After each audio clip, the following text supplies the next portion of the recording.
everyone, today I would like to talk about how to change the cello strings. This is something very basic, but then yet nobody tells you how to do it, so I thought it would be nice to make a video about it while I have to change the strings. Usually the strings, it can last like 6 months, sometimes 1 year, but it's best to change every 3 months. But as you all know, cello strings are quite expensive. I mean, I've been using for almost 1 year, so that's why. And for A and D, I think a lot of cellists are using Larsen. I do like the sound of it, but the problem is it doesn't really last as long as I want. So I think the maximum when sound quality is nice is like 1 month for Larsen. I would usually start with C string because we have to remember two things. With the sound quality, the bridge, where you can see right here, the one that holding all the strings, and the sound post, which is inside the F hole. So depending on where the bridge and the sound post is placed, the sound quality changes. It's substantial. So I don't want to affect too much of it. I would go with the way that will less affect the sound. So let's start with the C string. I'm very excited to change. So let's, if you have a spare C string that you want to change, then please change it with me. So one other thing that I would do is I usually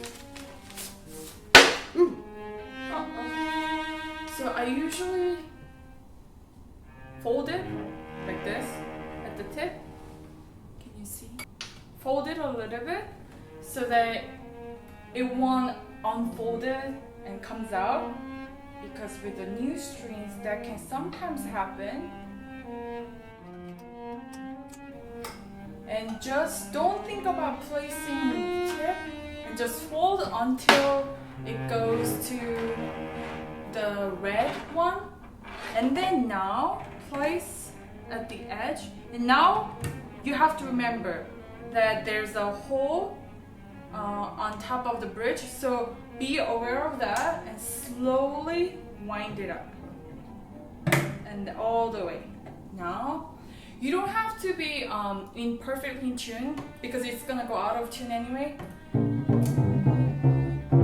Just and then remember, when you are winding, push inside, push towards this way inside, and then wind. And if you're done with C string, I would go with A string. So because if I do one side and then to the other, then the bridge might affect it. So let's go with A string.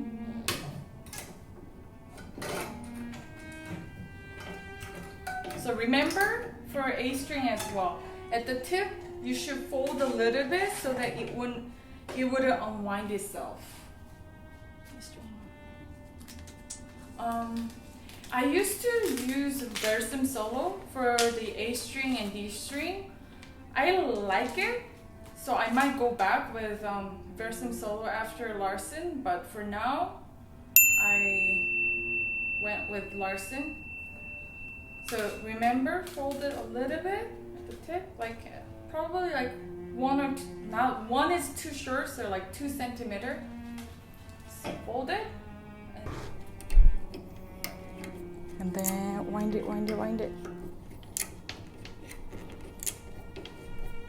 And then same thing, up to here. And then now we have to think about the bridge, the tip, right? Right there.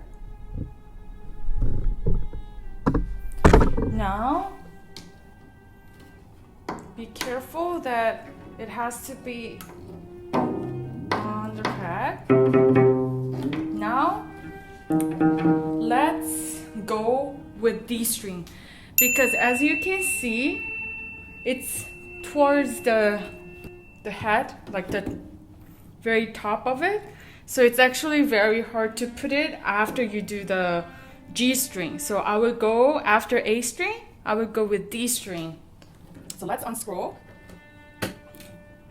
And remember, you don't have to really tighten it yet, because you're not gonna make it stay in tune no matter what, because you're fluctuating whole system.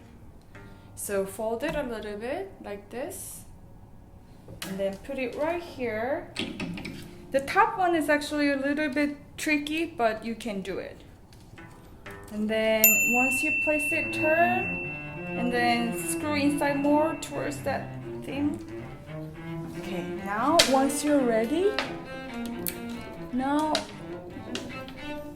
wind it. And then once you're kind of close, now think about the tip. Now we have to check the bridge part as well. Now I think it's good. It's fine. Now the last thing, G string.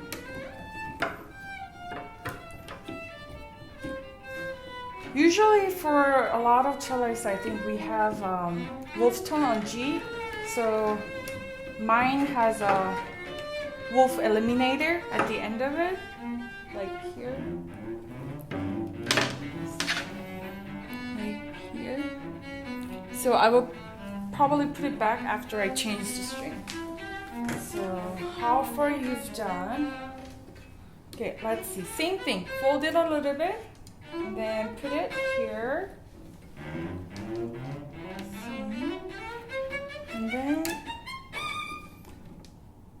And then usually the other thing that I do is make it like an X so that it stays better, like this. The first one.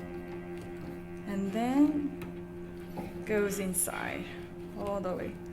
So everything that I do is so that it would unwind itself.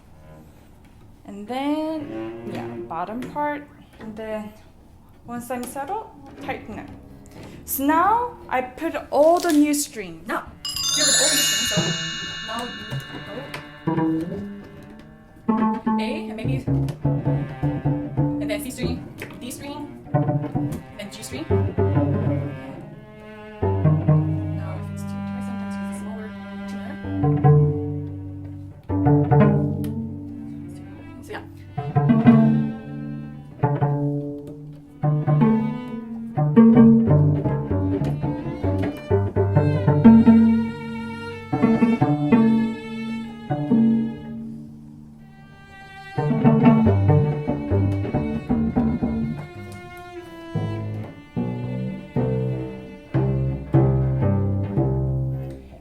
That's it. So done for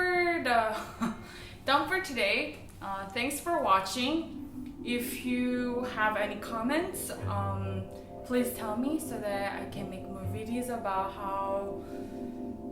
the tutorials. If you have any comments, please give me any comments. I would really appreciate it. I hope it helped you to change the strings if you're doing it by yourself. Thank you. Bye.